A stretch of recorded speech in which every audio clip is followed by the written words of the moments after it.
Bien, el tema que vamos a hablar hoy es, en primer lugar, hablaremos de la asfixia perinatal. Cuando hablamos de asfixia perinatal, nos referimos a un grupo de síndromes que condicionan una incapacidad ya no solo respiratoria, como podéis ver en la diapositiva, sino un grupo de síndromes que condicionan una incapacidad para llevar a cabo el metabolismo celular y que surge en torno a lo que denominamos el periodo perinatal. El periodo perinatal es aquel periodo comprendido entre el momento en que se considera que un feto es viable fuera de su madre, es decir, aproximadamente y en nuestro medio en torno a las 25 semanas, 24-25 semanas de edad gestacional, hasta el periodo neonatal, postnatal, que es el periodo que abarca hasta los 28 días de vida postnatales. Bien, todo ese periodo es el periodo que consideramos perinatal. Los eventos de tipo asfíctico que ocurren en ese periodo, por tanto, comprenden lo que denominamos, y que es el tema que nos ocupa, asfixia perinatal. Hablamos un poquito de la frecuencia, decir que la asfixia perinatal es más frecuente en los recién nacidos prematuros, tiene una prevalencia de un 7% en pretérmino, en tanto en el recién nacido a término oscila entre el 1 y el 3%. Tiene una elevada mortalidad y morbilidad en nuestro medio, y entre los eventos, las consecuencias a que da lugar, fundamentalmente habría que destacar la parálisis cerebral, a consecuencia de una encefalopatía hipóxico-isquémica. En la actualidad, las situaciones de asfixia perinatal que acontecen alrededor del momento del parto, pues generalmente hay otra terminología utilizada. Podemos referirnos a ella como pérdida del bienestar fetal. Antiguamente se utilizaba el término sufrimiento fetal agudo, que ya os adelanto que es un término que en el momento actual está en desuso. Bien, vamos a hablar un poquito de lo que supone una situación de asfixia perinatal, es decir, una situación en la que existe una disminución de oxígeno a nivel tisular, una hiposemia, a consecuencia de una alteración en el intercambio gaseoso a nivel de la placenta, muchas veces, otras veces por alteraciones postnatales que dan lugar a situaciones de hipoxemia grave mantenidas.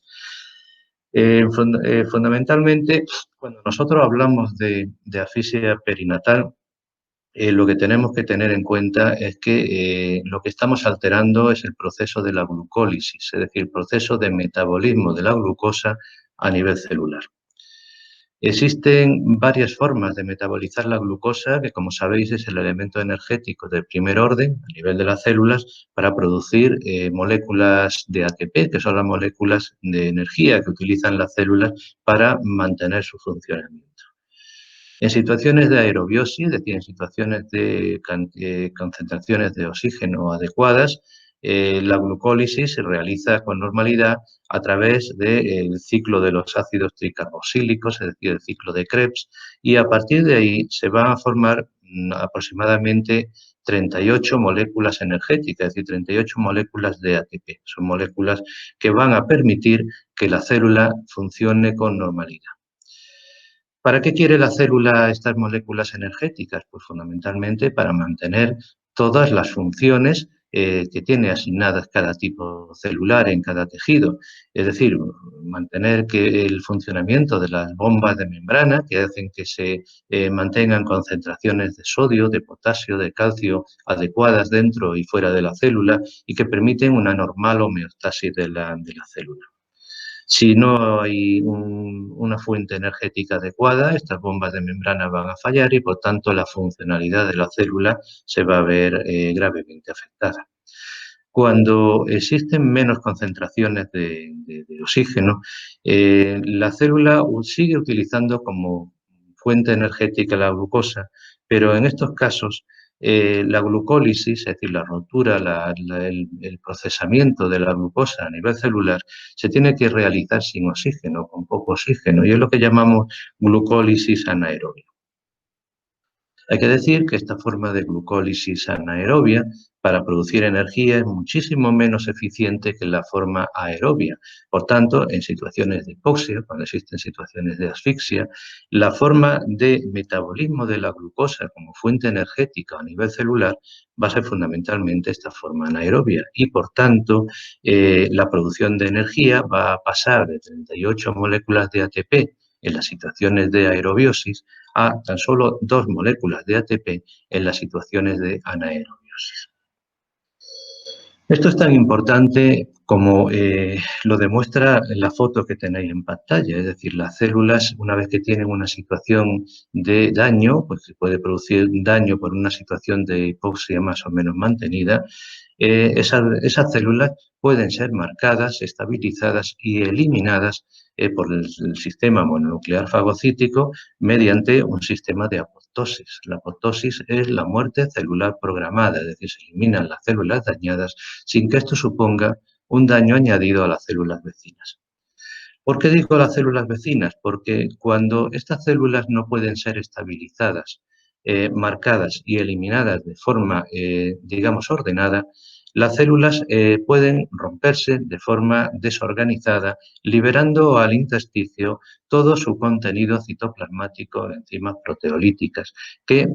radicales libres que van a lesionar las células vecinas.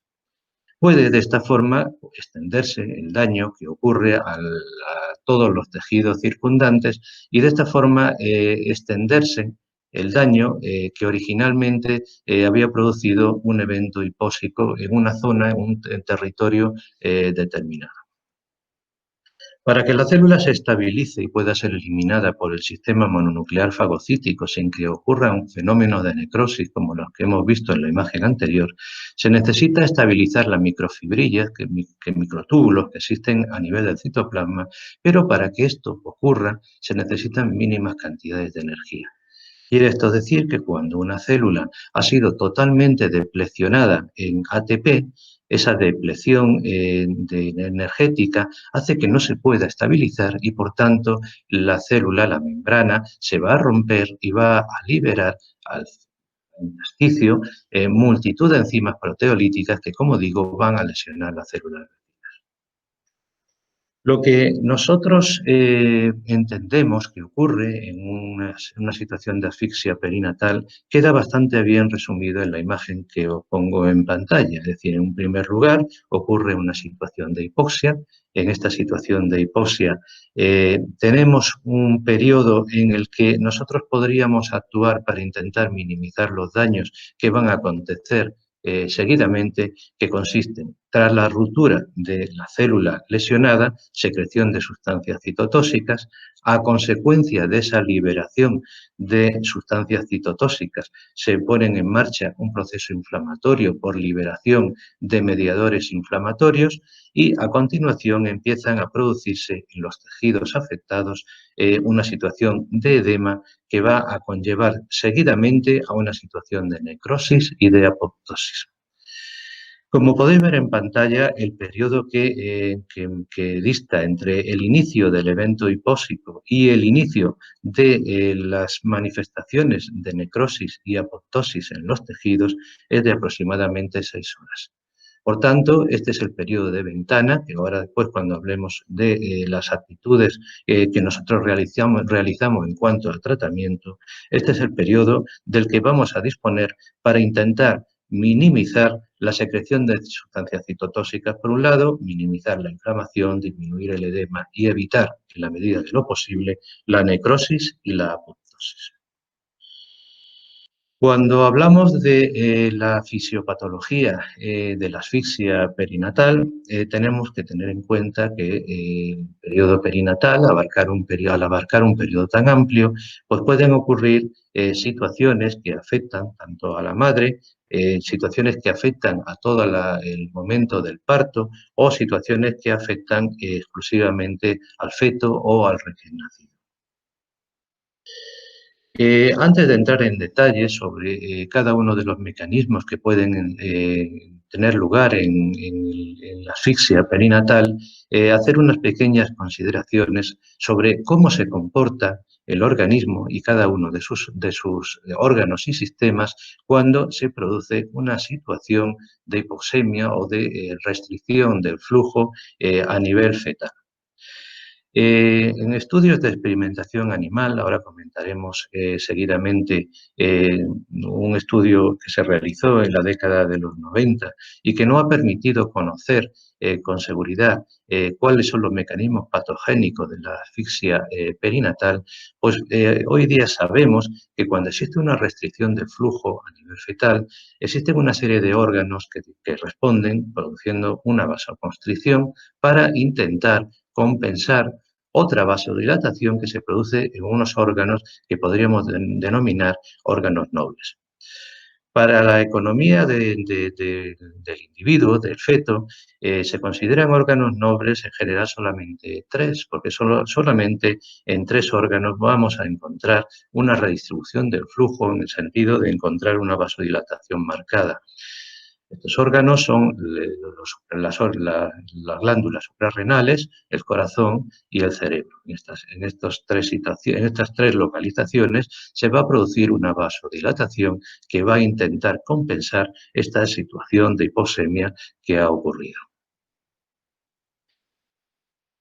La fisiología de la oxigenación, pues, y gracias a esa vasodilatación que ocurre a nivel suprarrenal,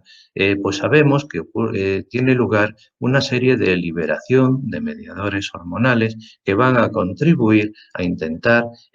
provocando una situación de estrés, intentar compensar la situación de hipoxemia que ocurre a nivel tisular.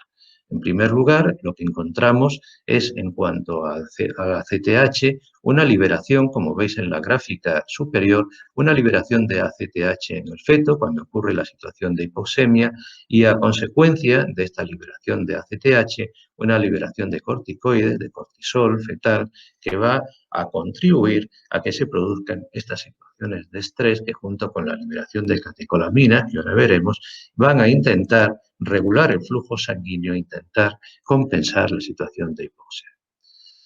Bien, cuando hablamos de asfixia perinatal debemos de tener en cuenta que la mayoría de las situaciones ocurren alrededor del momento del parto. Por tanto, muchas de las situaciones de asfixia perinatal se deben a disregulaciones en la oxigenación del feto a través de la placenta. Sabéis que el feto, fundamentalmente hasta el momento del parto, se nutre y se oxigena a través de la placenta por el cordón umbilical. Bien, esto es un esquema de lo que ocurre en cuanto a la oxigenación del feto a través de la placenta mediante la oxigenación, o sea, la irrigación que tiene la placenta por la sangre materna. Como veis, el oxígeno va a difundir, alcanza concentraciones más altas, presiones arteriales de oxígeno más altas en el territorio materno y, por tanto, por un gradiente de concentración va a difundir a los territorios fetales y, por tanto, va a oxigenar la sangre fetal. No ocurre lo mismo con el CO2, que encuentra concentraciones similares en el lado materno y en el fetal. Y esto es así porque el CO2 es un gas que difunde con muchísima más facilidad entre membranas, muchísima más facilidad, como digo, que el oxígeno. Bien, en situaciones de contracción uterina, es decir, cuando se inicia el trabajo del parto, la perfusión de la placenta se sigue realizando normalmente por vía arterial, pero lo que es el retorno venoso a través de la vena uterina hacia la madre y por medio de las contracciones del miometrio van a provocar un vasoespasmo, una interrupción de flujo sanguíneo desde los territorios arterializados de la placenta hasta los territorios venosos. Se produce, por tanto, a nivel placentario, un éxtasis venoso que va a interrumpir el normal intercambio de gases entre la parte materna de la placenta y la parte fetal. Este estudio que os comento es para que entendáis la importancia que tienen las contracciones uterinas, que es un mecanismo fisiológico y con el que en la naturaleza ya se cuenta el que van a ocurrir situaciones transitorias de hipoxemia a nivel fetal y que el feto va a manejar perfectamente gracias a una serie de características que posee, que ahora comentaremos, que le hacen poder resistir estas situaciones transitorias de hiposemia que ocurren durante el trabajo del parto. En este trabajo que se realizó en un modelo de experimentación animal, como digo, en la década de los 90, se evaluaba la frecuencia cardíaca del feto a continuación de restricciones en el flujo uterino. Se realizaban restricciones en el flujo uterino de aproximadamente 1 minuto de duración, intermitentes durante un periodo de medio. Tras cada una de estas restricciones del flujo, se comprobaba que se incrementaba la frecuencia cardíaca fetal, se iba incrementando progresivamente la respuesta de catecolaminas, la saturación de oxígeno, el relleno capilar que se encontraba en el feto y la presión de O2 transcutánea pues, disminuía. Cuando cesaba la restricción del flujo se normalizaba y todo esto permitía mantener una normalidad entre restricción y contracción. Con esto lo que se pretendía era similar lo que ocurre en un trabajo del parto normal. Pero cuando las contracciones, es decir, las restricciones que ocurren en el flujo uterino son de más duración o de más intensidad, todo este proceso de recuperación se va alterando, de forma que al final de este periodo de los 30 minutos de observación que hemos comentado, encontramos con que al final, como podéis ver, existe una frecuencia cardíaca fetal mantenida, una taquicardia fetal mantenida, las catecolaminas aumentan de forma muy considerable, no hay lugar para la recuperación del relleno capilar del feto y las presiones de oxígeno transcutáneas tampoco se recuperan. Quiere esto decir que durante el trabajo del parto, contracciones muy prolongadas o trabajos del parto de más tiempo de lo recomendable pueden tener repercusiones en la oxigenación fetal y, por tanto, podrían ser causas, son de hecho, de situaciones de asfixia perinatal. Pero hemos dicho que estas situaciones pueden ser normales y de hecho lo son cuando las duraciones de estos periodos de hiposemia pues son duraciones de un tiempo inferior a 1 minuto. El feto, el recién nacido, tiene una serie de características que le hacen poder resistir estas situaciones de hiposemia sin que existan mayores consecuencias. Fundamentalmente, la resistencia a la hiposemia del feto se debe a las situaciones que veis ahí en la diapositiva. Fundamentalmente, sabéis que el recién nacido nace con una masa de eritrocitos, es decir, con un hematocrito, sangre mayor que el que podemos encontrar en un adulto. Hematocritos que oscilan entre el 40 y el 60% en situaciones de normalidad en un neonato. Además, la sangre del recién nacido tiene una concentración de hemoglobina fetal más elevada y la hemoglobina fetal le permite poder liberar oxígeno aún en concentraciones de oxígeno bajas. Esto está pensado porque en el feto no se alcanzan las saturaciones de oxígeno que normalmente vemos en un adulto que tiene ya una respiración pulmonar. Recordar que el feto se oxigena a través de la placenta y las concentraciones de oxígeno que se alcanzan en el feto normalmente no sobrepasan los 60-65 milímetros de mercurio. Por tanto, se precisa este tipo de hemoglobina que libera oxígeno con más facilidad en situaciones a nivel tisular cuando las concentraciones de oxígeno son bajas. Además, el recién nacido nace con una frecuencia cardíaca elevada, es decir, encontramos un flujo sistémico más elevado si lo comparamos con el adulto. Encontramos una baja tasa metabólica en los tejidos y la utilización de ácido láctico y de cetoácidos en el recién nacido es preferente. Entre los factores de riesgo que contribuyen a la asfixia perinatal, pues hay que tener en cuenta, por un lado, la gran multiparidad, el parto quirúrgico, el tiempo del parto prolongado, es decir, aquel parto que se prolonga durante más de 24 horas, y os remito al ejemplo que hemos comentado en el modelo de experimentación animal, la prematuridad o aquellos niños que nacen pequeños para la edad gestacional, es decir, aquellos niños que tienen un proceso de desnutrición crónica o de hiposemia crónica ya intraútero. Durante la gestación pueden ocurrir una serie de patologías que pueden alterar la normal oxigenación del feto a nivel placentario. Y de todos los datos que os pongo en pantalla, fundamentalmente quiero destacar dos. Por un lado, la hipertensión arterial. La hipertensión arterial es un determinante de primer orden en la vascularización de la placenta, de forma que en mujeres hipertensas la vascularización de la placenta disminuye, aumentan las resistencias vasculares a nivel placentario y por tanto el flujo placentario es menor, disminuyendo por tanto la oxigenación. Por otro lado, la anemia. Una anemia, sabemos que una concentración de hemoglobina por debajo de 8 en la gestante puede ser determinante de menor transferencia de oxígeno a nivel placentario y por tanto originar situaciones de hiposemia crónica en el feto.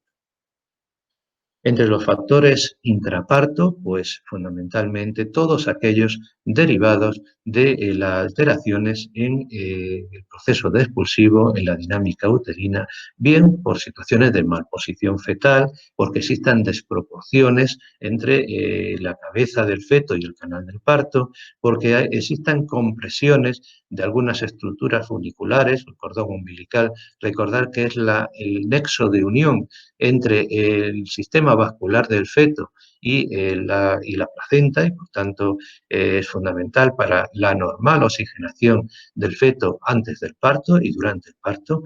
y las situaciones de un líquido amniótico meconial o maloliente.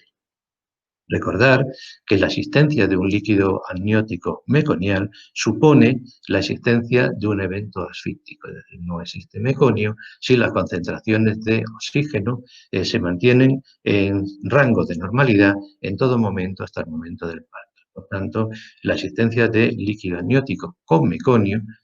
supone una situación de asfixia de más o de menos intensidad previa al momento del parto. Entre los factores de riesgo postnatal, pues recordar algunas situaciones, enfermedades respiratorias del recién nacido, que pueden contribuir a situaciones de hipoxemia más o menos graves, en ocasiones como algunas situaciones de las que voy a mostrar unas imágenes de radiología, pueden originar situaciones de hipoxemia refractaria. Hiposemia que no, en muchas ocasiones no vamos a poder revertir a pesar de utilizar todas las medidas terapéuticas habituales.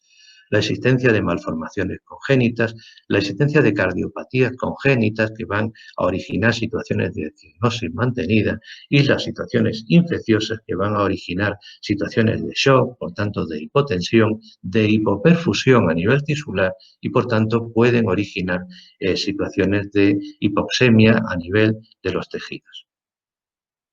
Esta es una imagen de una hernia diafragmática congénita, como he comentado, es una situación que supone, por un lado, el que antes del parto, parte de la emitora del recién nacido va a ser ocupado por contenido intestinal y, por tanto, ese pulmón va a tener serias dificultades para formarse. Va a haber una hipoplasia pulmonar y, por tanto, incapacidad para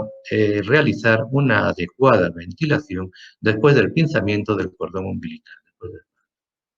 Esta es una situación de membrana hialina. Esto lo vamos a encontrar sobre todo en los recién nacidos prematuros. Y adelantándonos al tema que veremos a continuación del distrés respiratorio, pues decir que esta situación de membrana hialina se debe fundamentalmente a un déficit de una sustancia tensoactiva que existe a nivel alveolar, que es el sulfato. En cuanto a la patogenia de la asfixia perinatal, pues decir fundamentalmente que cuando hablamos de asfixia perinatal, aunque sabemos que puede afectar a todos los órganos y sistemas de la economía, nos estamos refiriendo a la complicación más importante que es la encefalopatía hipocicloisquémica y a largo plazo, por tanto, la parálisis cerebral. Existen dos mecanismos que van a originar las lesiones a nivel del sistema nervioso central. Por un lado, la propia hipoxemia que origina la asfixia cerebral y esa situación de isquemia que vamos a encontrar en algunos tejidos que van a sufrir una vasoconstricción como mecanismo vascular compensador de esa situación de hipoxemia. Recordad que hemos visto que en algunos tejidos existe vasoconstricción para intentar compensar la vasodilatación que ocurría a nivel cerebral, a nivel de miocardio y a nivel suprarrenal. Pero a nivel cerebral, lo que no debemos olvidar es que estas situaciones de hipoxemia celular lo que originan fundamentalmente es la liberación de neurotransmisores que son excitatorios. Son neurotransmisores que están relacionados con el glutamato y estos neurotransmisores van a excitar, van a provocar un aumento del metabolismo a nivel celular. No es difícil de entender que si una célula está en una situación de hipoxia y por tanto en una situación en la que existe un compromiso energético, porque recibe menos oxígeno para metabolizar los aportes de glucosa que le son dados, una situación de citotoxicidad, una situación de excitación permanente en la que se produce un aumento de su metabolismo, va a conllevar el que estos escasas reservas energéticas de las que dispone se consuman con mayor facilidad. Consumir totalmente las reservas energéticas a nivel celular supone que estas células van a ser incapaces de estabilizar su estructura, de estabilizar sus membranas y por tanto se van a ver abocadas a una muerte, a una ruptura, a una lisis celular de forma desorganizada que va a liberar, como habíamos visto al principio, todo el material proteolítico y por tanto va a originar daño en las células, en las neuronas. Por tanto, parece fundamental, uno de los puntos en el que nosotros tendríamos que actuar a la hora de disminuir las consecuencias de una asfixia perinatal sería precisamente disminuir estas situaciones de citotoxicidad. Bien, continuando con las alteraciones patogénicas que ocurren en la asfixia perinatal, ya hemos hablado de las complicaciones neurológicas, hemos hablado de los aminoácidos excitatorios, como digo, fundamentalmente relacionados con receptores ligados al glutamato, fundamentalmente los receptores N-metildeaspartato, NMDA, y la liberación de radicales libres de oxígeno, sobre todo en aquellas células, en aquellas neuronas que se ven abocadas a una ruptura, a una lisis descontrolada, precisamente por esa depleción energética a la que hemos hecho mención.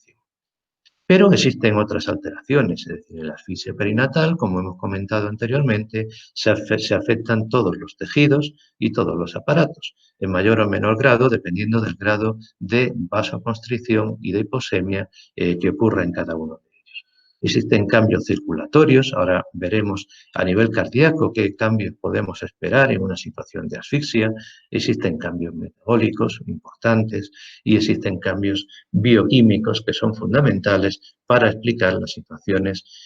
fisiopatológicas que ocurren en una situación de asfixia.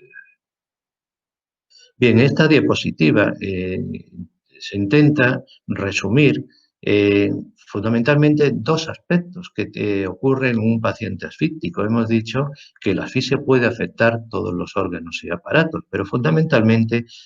podríamos resumir que las repercusiones graves podemos observarlas fundamentalmente, sobre todo a nivel cerebral, a través de una encefalopatía hipoxicoisquémica y a nivel pulmonar. El comportamiento vascular a nivel cerebral y a nivel pulmonar es distinto y en parte se explica por la respuesta que ocurre en sus receptores vasculares a estas situaciones de hipoxia. Lo que acontece antes de esta situación de vasoconstricción, como veis en la diapositiva pulmonar, o vasodilatación cerebral, fundamentalmente es la producción de una situación de acidosis. Situación de acidosis que se ve agravada por esa situación de estrés, que se debe a un aumento de la liberación de adrenalina, noradrenalina en las glándulas suprarrenales. Recordar que decíamos que a nivel de estas glándulas había un proceso de vasodilatación. Ese proceso de vasodilatación va a permitir la secreción de mayores cantidades de catecolaminas, de adrenalina, de noradrenalina, cuando acontece una situación de asfixia grave. Bien, pues a consecuencia de toda esta situación de catecolaminas, el aumento de la lipólisis, es decir, de la digestión de las grasas que ocurre como fuente energética en estas situaciones de hipoxemia, aumenta la concentración de ácido láctico, se produce una situación de acidosis y a consecuencia de esta situación de acidosis, a nivel pulmonar observamos, como digo, una vasoconstricción y a nivel cerebral una vasodilatación. Las consecuencias clínicas de estos dos cambios vasculares pues, son fundamentales porque la vasoconstricción pulmonar va a ser la responsable de las situaciones de hipoxemia refractaria. A nivel pulmonar, la vasoconstricción de los pulmones va a impedir la normal oxigenación de la sangre una vez que los pulmones del recién nacido han entrado en funcionamiento tras el clampaje del cordón umbilical trasero.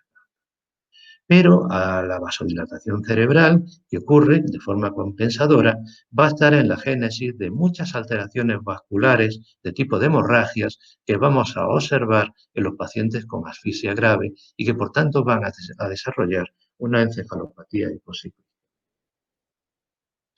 Entre los trastornos metabólicos, hemos comentado que una de las funciones de la célula fundamentalmente era mantener la estabilidad, el equilibrio entre electrolitos fuera y dentro de la célula, y eso lo hacen las bombas de membrana. Las bombas de membrana necesitan energía para funcionar. Y hemos dicho que una célula asfíctica, una célula en una situación de hipoxia, tiene una depleción energética. Por tanto, sus bombas de membrana no van a funcionar de forma adecuada. ¿Qué consecuencias tiene esto? Porque si no funcionan las bombas de membrana, las concentraciones de iones que normalmente tienen que estar en concentraciones mayores fuera de la célula van a, van a estar mayoritariamente dentro de la célula. Y me estoy refiriendo aquí fundamentalmente al sodio y al calcio.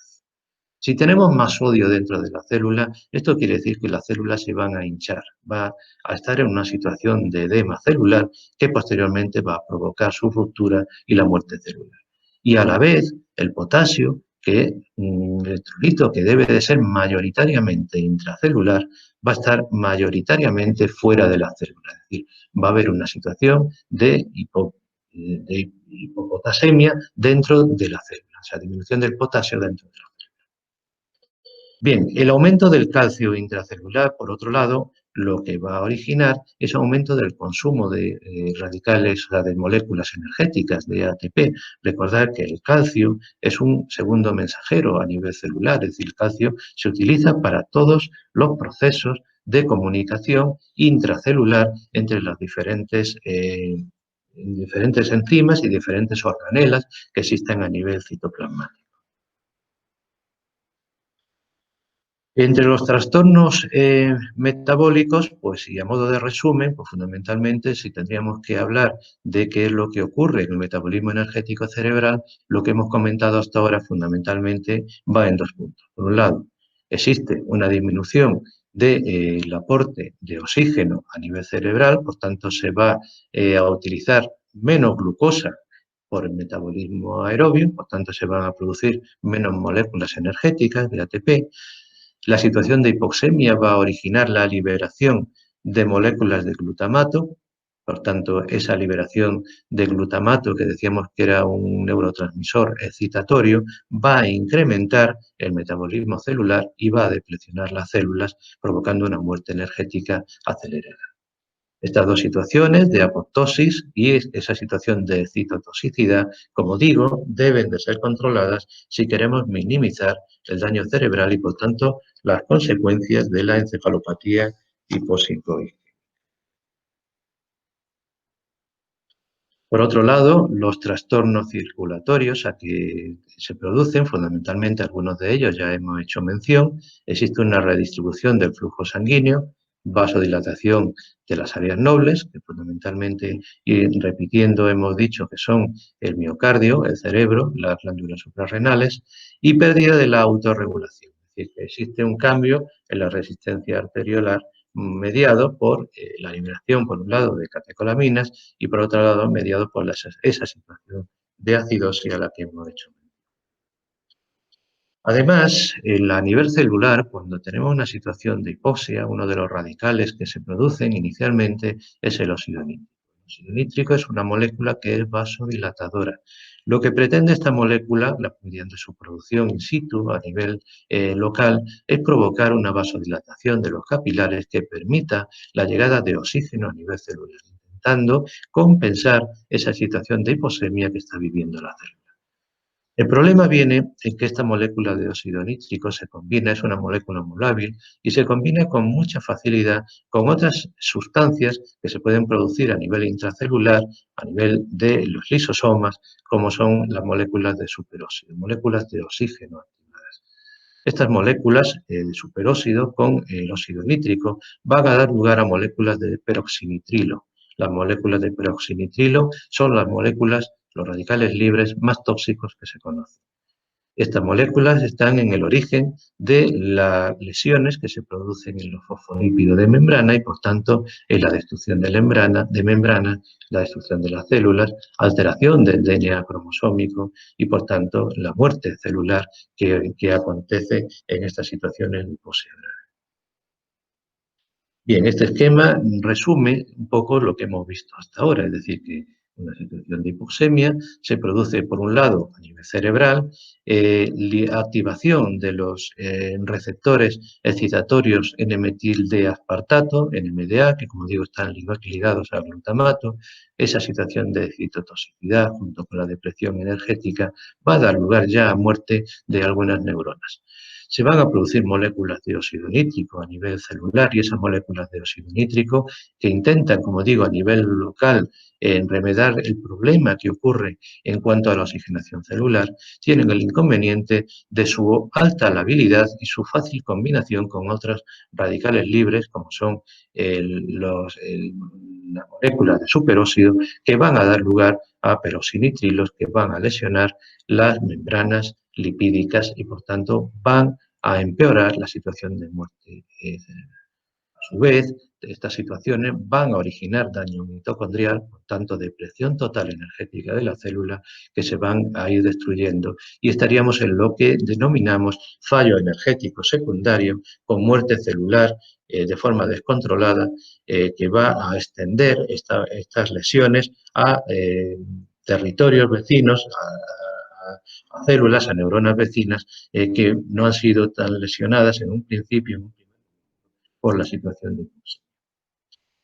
Las manifestaciones clínicas de la asfixia perinatal podríamos resumirlas fundamentalmente en la afectación de todos los órganos y aparatos,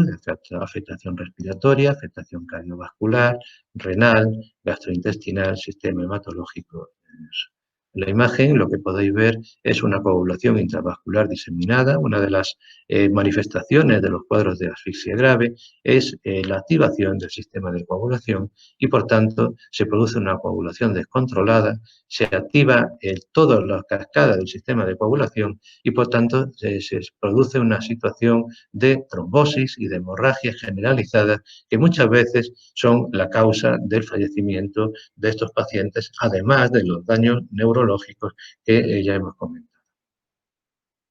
Entre las manifestaciones respiratorias de la asfixia perinatal, fundamentalmente, pues destacar la situación de depresión respiratoria. Siempre que hay una situación de asfixia, asistimos a una situación de apnea. Recién nacido asfíctico, generalmente cuando la asfixia es de cierta consideración, nace con una apnea, es decir, no respira, una situación en la que para que el recién nacido inicie movimientos respiratorios necesitamos instaurar medidas de reanimación. La rapidez de respuesta o el retraso a la respuesta a la medida de reanimación nos va a indicar en muchos casos cuál es la intensidad y la duración de la asfixia previa que ha sufrido este recién nacido.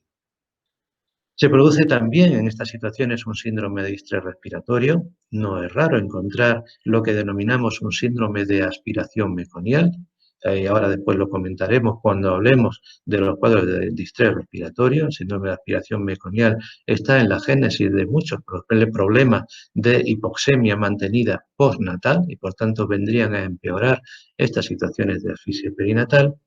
y situaciones de hipertensión pulmonar persistente, que es una situación que, digamos, agrava la situación de hipoxemia por incapacidad de provocar una vasodilatación a nivel pulmonar que permita el normal intercambio de gases en los pulmones del recién nacido. A nivel cardiovascular vamos a encontrar una depresión miocárdica, una insuficiencia tricuspidea y muchas veces una hipotensión arterial. Y de forma general, lo que sí quiero comentar es la situación de vasoconstricción, de palidez cutánea. La piel es uno de los territorios que va a sufrir una redistribución del flujo sanguíneo en estas situaciones de asfixia grave. Y lo que llama la atención, como digo, es la palidez generalizada de un recién nacido asfíctico que se debe fundamentalmente a la liberación de catecolaminas que hemos comentado que son necesarias para mantener un adecuado gasto sanguíneo por parte del corazón y, por otro lado, intentar compensar la situación de hiposemia a nivel cerebral. Esa liberación de catecolaminas, unido a un aumento de la liberación de angiotensina a nivel renal, que ven drásticamente disminuido, se ve drásticamente disminuido el flujo renal, produce una situación de vasoconstricción.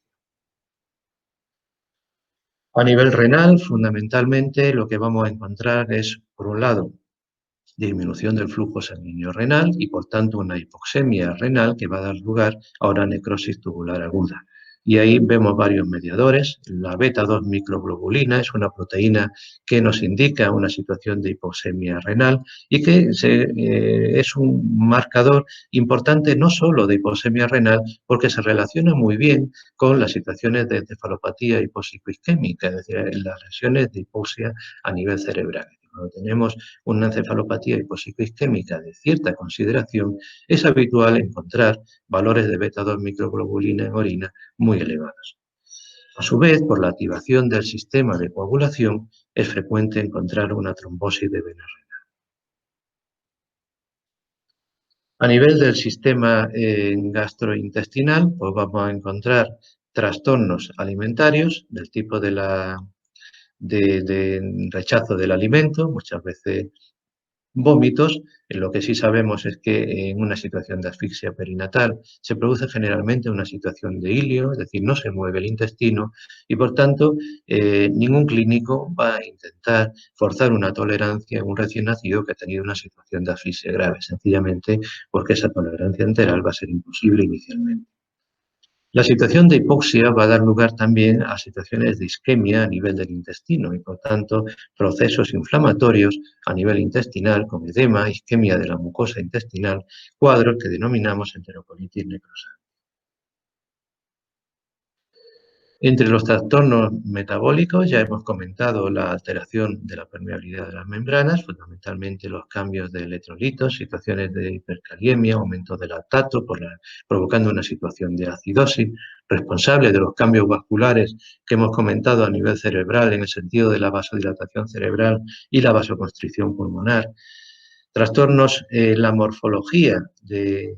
las células, es decir, que ese edema celular que acontece debido a la entrada masiva de sodio dentro de la célula, lo vamos a ver si nosotros hiciésemos un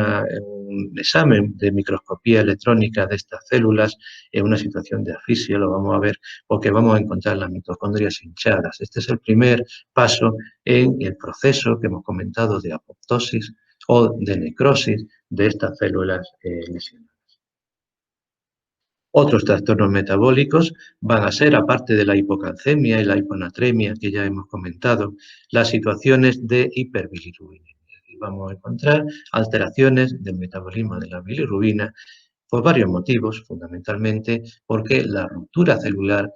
también se origina, ruptura celular, en la estabilidad de las membranas de los hematíes y ese aumento de ruptura, esa hemólisis descontrolada, está en la génesis de esos incrementos de la bilirrubina y, por tanto, de esa ictericia del recién nacido que es relativamente frecuente en los recién nacidos.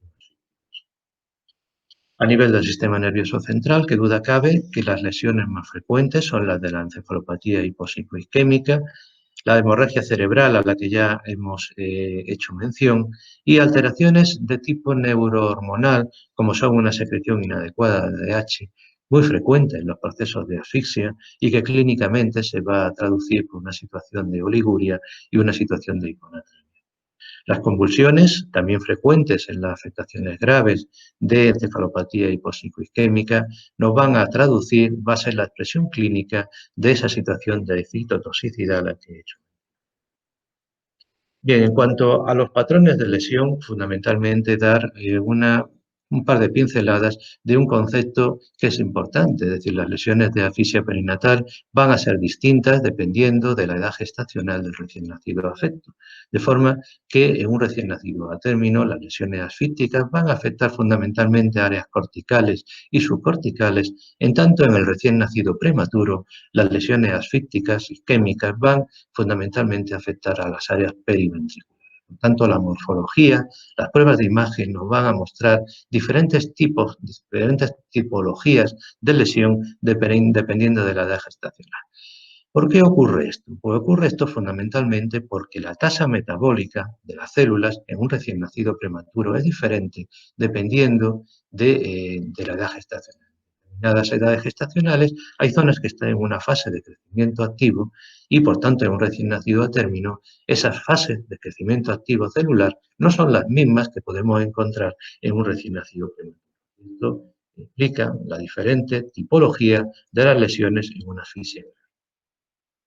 Cuando hablamos de recién nacidos prematuros, pues lo habitual es encontrar lesiones, como digo, alrededor de los ventrículos, áreas periventriculares. En estas situaciones hablamos de leucomalacia periventricular. Y realmente lo que ocurre es que estas zonas isquémicas se van a fibrosar y posteriormente se van a eliminar toda el área fibrosada, quedando una situación quística, que es lo que llamamos, y veis en la imagen, como leucomalacia periventricular quística. Estas lesiones realmente lo que traducen es la pérdida de los axones que comunican las áreas corticales y subcorticales con los núcleos de la base. En el recién nacido a término, pues como digo, las lesiones suelen ser a nivel cortical, lo típico son las lesiones parasagitales y, como digo, corteza y área subcortical y lo más frecuente en áreas cerebrales parieto-occipitales. Las hemorragias con mucha frecuencia pueden asociarse y pueden estar en el origen de estas lesiones y las lesiones isquémicas, muchas veces asociadas a hemorragias, otras asociadas a trombosis, podemos encontrarlas también con mucha frecuencia en este grupo de recién nacidos a términos.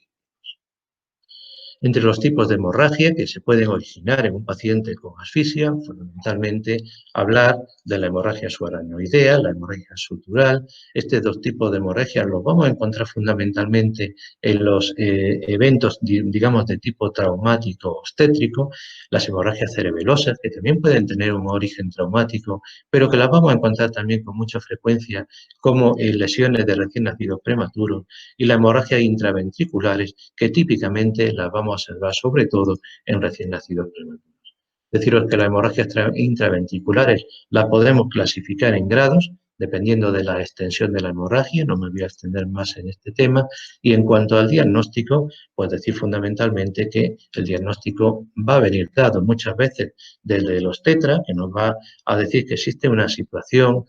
poco tranquilizadora, una pérdida de bienestar fetal, que se traduce cuando nosotros reanimamos al recién nacido en puntuaciones de agar bajas. El clínico va a orientar el diagnóstico más allá para saber si existen posibilidades de lesiones a nivel cerebral y lesiones que nosotros denominamos de encefalopatía hipóxico-isquémica. Deciros que fundamentalmente la existencia de una encefalopatía hipóxico-isquémica la hacemos siempre con la constatación de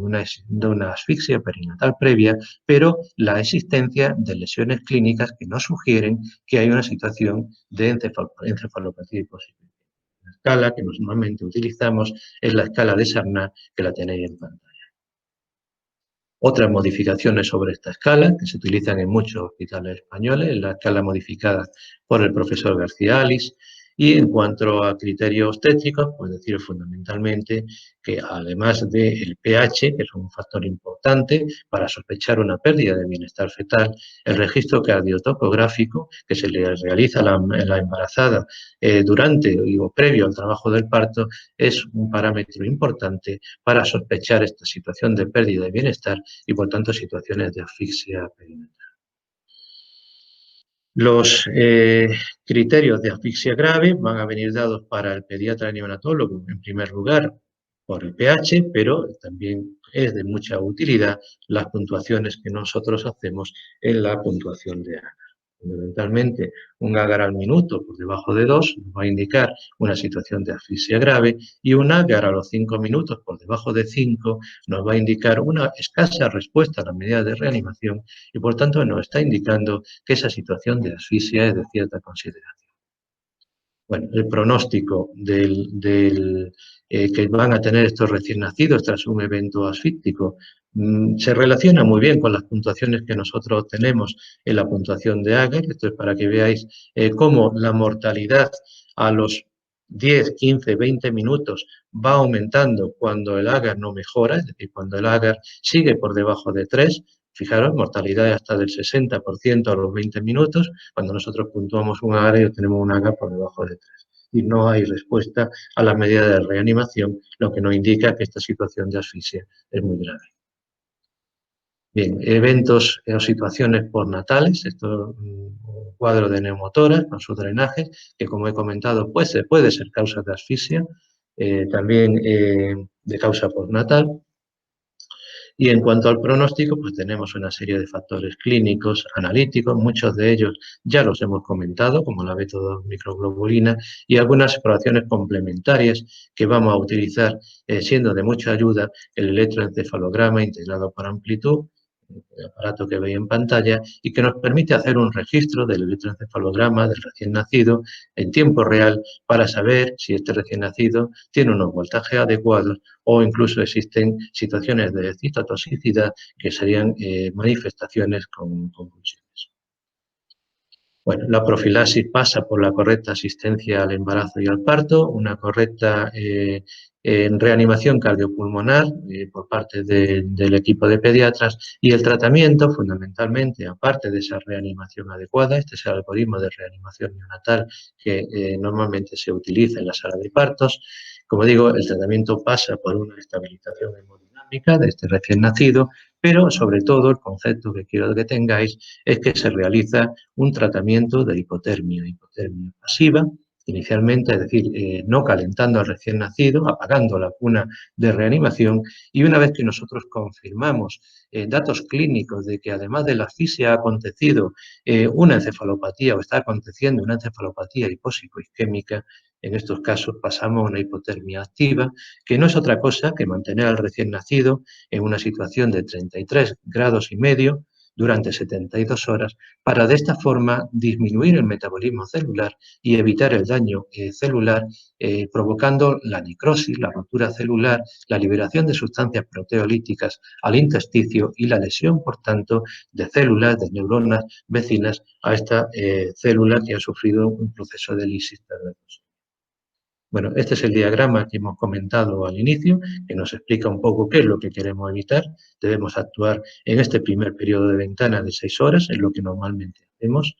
y todo lo que se plantea fundamentalmente debe de verse como una medida de neuroprotección. El tratamiento fundamentalmente va encaminado a todas las medidas de neuroprotección. Vamos a evitar que el daño que ya ha ocurrido no se agrave, no se extienda y vamos a intentar minimizar en la medida de lo posible ese daño, intentando evitar, si en la medida de lo posible, las lesiones primarias, que muchas veces no podemos evitarlas, pero lo que sí seguro podemos minimizar son las lesiones secundarias que van a ocurrir a consecuencia de esa excitotoxicidad que tiene lugar en las células, disminuyendo el metabolismo celular.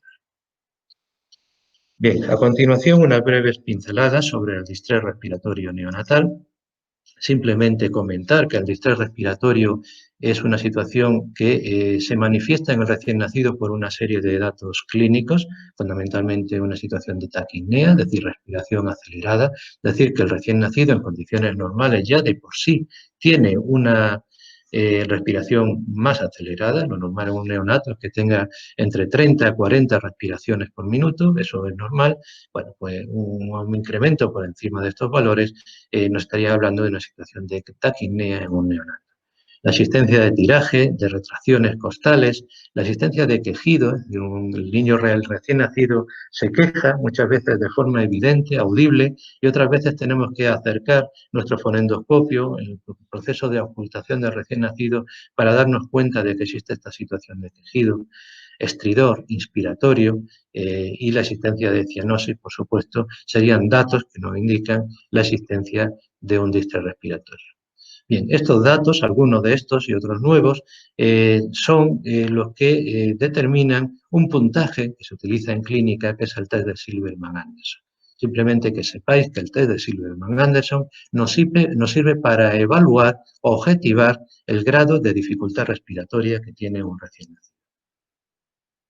Las causas de dificultad respiratoria neonatal, pues podríamos agruparlas en dos grandes grupos. Causas que son extratorácicas, es decir, que no tienen nada que ver con el pulmón ni el corazón, y causas que son torácicas, y muchas de ellas van a ser pulmonares y otras muchas van a ser de causa cardíaca. Deciros que en principio casi todas las causas cardíacas van a tener necesidad de un tratamiento quirúrgico. En este grupo se agruparían fundamentalmente las cardiopatías congénitas y muchas de las causas pulmonares, algunas de ellas también van a ser subsidiarias del tratamiento quirúrgico, pero algunas, en su mayoría, van a ir bien solo con tratamiento. Entre las causas extratorácicas, por lo que nos llama atención, por ejemplo, en la imagen que tenemos en pantalla, es un recién nacido que tiene una situación de hipotonía neonatal y un distrés respiratorio, evaluable por los signos que hemos comentado con anterioridad, y lo que llama la atención al hacerle la radiografía es esta forma, esta morfología que tiene el tórax, un tórax que denominamos en campana. Bien, posteriormente se ve que este recién nacido con esta hipotonía neonatal es una forma neonatal de una distrofia miotónica, que es la distrofia miotónica de Steiner. Por tanto, ninguna patología pulmonar, ninguna patología cardíaca y la causa de este distrés respiratorio es simplemente hipotonía de toda la musculatura respiratoria del diafragma que condiciona una hipoventilación pulmonar. Bien, las causas de distrés respiratorio neonatal, pues tenemos multitud de causas, las tenéis en pantalla, por cuestiones de tiempo no vamos a entrar en todas ellas, comentaremos a propósito de las imágenes que iremos viendo, las causas más frecuentes que vamos a encontrar en un neonato. La taquipnea transitoria del recién nacido, pues es una causa habitual en recién nacido a término de distrés respiratorio. Normalmente en estos casos lo que encontramos es una cierta dificultad respiratoria manifestada fundamentalmente por taquipnea, como indica su nombre, que es autolimitada, que dura aproximadamente 3-4 días, que se resuelve de forma espontánea. Y lo que nos llama la atención es que cuando nosotros realizamos una radiografía de tórax, lo que encontramos es la existencia de líquido que vamos a evidenciar por estos tractos vasculares que vemos en la imagen radiológica de la izquierda, algunas imágenes de fisuritis que nos indican que existe más cantidad de líquido del que consideramos en situaciones de normalidad como el que vemos en la imagen de la radiología de la derecha. Los síndromes aspirativos también pueden ser relativamente frecuentes en el periodo neonatal. Fundamentalmente tenemos, fijaros en la imagen, que es una imagen de un recién nacido, en el que encontramos un cuadro de distrés respiratorio nada más nacer, realizamos una imagen radiológica y observamos que existe una imagen de hipoventilación en el pulmón derecho, en el vértice superior. Esto corresponde con una zona de condensación, que podría ser un cuadro de atelectasia o de neumonía, y que lo que nos llama la atención también es la ausencia total de aire a nivel abdominal. Estas situaciones en ocasiones se asocian con cuadros de malformaciones que no son a nivel exclusivamente pulmonar, sino que son a nivel del aparato digestivo y fundamentalmente con cuadros de atresia esofágica. Por tanto, estos cuadros hay que tenerlo en cuenta. En la imagen en pantalla tenéis las diferentes posibilidades de atresia de esófago que serían necesariamente de corrección quirúrgica. Los cuadros de aspiración de líquido claro. El recién nacido puede aspirar cantidades variables de líquido amniótico antes de nacer y dar lugar a cuadros de aspiración de líquido claro con distrés respiratorio. Si nosotros hacemos una radiografía a estos recién nacidos, podemos encontrar imágenes con pulmón sucio, pulmón con imágenes parcheadas que remedan los cuadros de aspiración de meconio que ahora a continuación veremos. Muchas veces radiológicamente son muy difíciles de diferenciar y nosotros hablamos de aspiración de líquido claro o aspiración de líquido de meconio muchas veces dependiendo, aparte de los antecedentes, la existencia de mucho meconio espeso en el canal del parto, pues sobre todo dependiendo de la evolución. Los de aspiración de líquido claro van a evolucionar muy bien y en un plazo de 2 o 3 días se va a solucionar completamente la imagen radiológica que tenéis en pantalla. Los cuadros de aspiración de meconio son mucho más graves. El meconio es una sustancia espesa, pegajosa, que provoca cuadros obstructivos a nivel bronquial y bronquiolar y, por tanto, pues puede causar cuadros de hiposemia grave, obstrucción de las vías respiratorias. Las manifestaciones fundamentalmente de los cuadros de los síndromes de aspiración de meconio pues van a ser cuadros de hiposemia grave. La radiología, fijaros, esto es una imagen de aspiración de meconio, es una imagen que, bueno, clásicamente se denomina como imagen en panel de abeja. Son condensaciones bilaterales, algodonosas, que originan que hay zonas de pulmón que están muy bien ventiladas y otras zonas, debido a la obstrucción bronquial y bronquiolar que se produce, pues se van a telestasear y en muchas ocasiones se van a asociar con cuadros de hiperinsuflación, provocando cuadros de escape aéreo, neumotórax, neumodiastino. Bueno, el tratamiento fundamentalmente es intentar una oxigenación adecuada, no vamos a pararnos en este aspecto, simplemente decir que una de las consecuencias es la hiposemia y por tanto tenemos que intentar normalizar los valores de presión arterial. Los síndromes de escape aéreo tenemos diferentes tipos. El enfisema pulmonar intersticial que tenéis en imagen, aquí fundamentalmente lo que ocurre es que parte del aire que tendría que ser intraalveolar diseca y va a disecar todo el trayecto bronquiolar. Esto sería un primer paso. A continuación podría producirse una situación de neumomediastino y de enfisema subcutáneo. Fijaros cómo el aire ya abarca zonas extrapulmonares, aquí a nivel del cuello, y ya existe aire que diseca perfectamente el timo, se ve todo el signo de la sala de Ángel o signo de la vela tímica, y también se produce una situación de escape aéreo despegando las dos pleuras, una situación que denominamos de neumotórax. El neumomediastino o el neumopericardio, que es una situación de mayor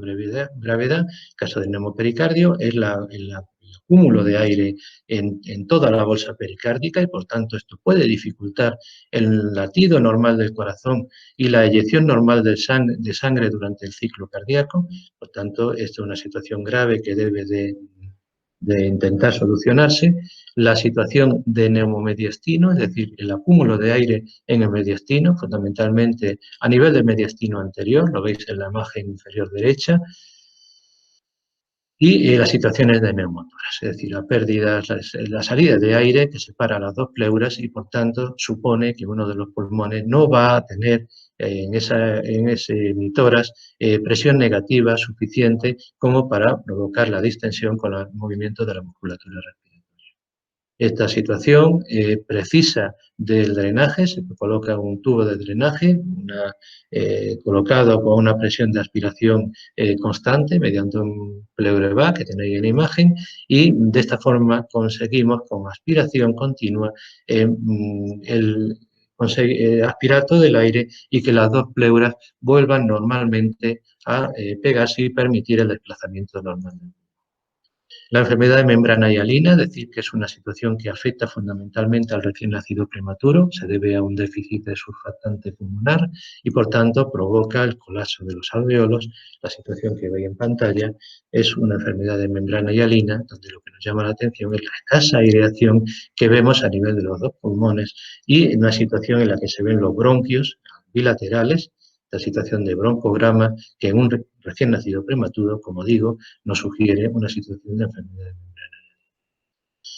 Bien, un comentario sobre el surfactante. El surfactante es una sustancia normal que se produce fundamentalmente a partir de las 20 semanas y sobre todo a partir de las 24 o 25 semanas, momento en el que se establece la viabilidad de un recién nacido prematuro.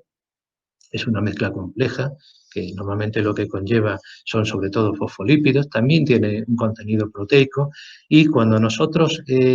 tratamos a un recién nacido prematuro de una enfermedad de membrana hialina, lo que hacemos es administrarle surfactante. El surfactante que utilizamos es de origen animal, y hay dos variedades, una variedad que se obtiene del ganado bovino y otra de porcino. Las dos van bien y las dos son las dos formas que normalmente se utilizan dependiendo del hospital y de la experiencia de cada uno de los servicios de la unidad de. Bien, características de la enfermedad de membrana hialina, no nos vamos a parar en esto, simplemente el tema, lo que hemos comentado. El déficit de surfactante lo que va a originar es la atelectasia, la pérdida de volumen a nivel pulmonar por el colapso que se produce a nivel de los alveolos. Decir que la enfermedad de membrana hialina es una enfermedad autolimitada, es decir, que en condiciones normales el pico máximo de afectación se va a producir generalmente a las 12 horas de vida. Vamos a asistir a un aumento progresivo del distrés respiratorio en las primeras 6 horas y en estas situaciones lo habitual es administrar surfactante y para eso vamos a necesitar ventilar al paciente y va a requerir, por tanto, su intubación. Existen diferentes grados radiológicos de enfermedad de membrana hialina, los tenéis en pantalla, desde un grado 1, que sería la imagen de la izquierda, un grado 2, mayor afectación, grado 3, mayor afectación, y lo que denominamos pulmón blanco, que sería el grado 4, en la que prácticamente no hay ningún alveolo abierto. El tratamiento, como digo, el surfactante administrado postnatal y simplemente que sepáis que prenatal, el obstetra, cuando tenemos un parto prematuro en curso, por debajo de las 34 semanas de edad gestacional, le va a administrar siempre que pueda un corticoide, la betametasona, normalmente va a administrar 2 dosis a intervalos, si es posible, de 24 horas y de esta forma se va a acelerar la maduración pulmonar, la producción de surfactante endógeno, que muchas veces pues, hace que sea innecesario el tratamiento con sulfato de exógeno después de nacer.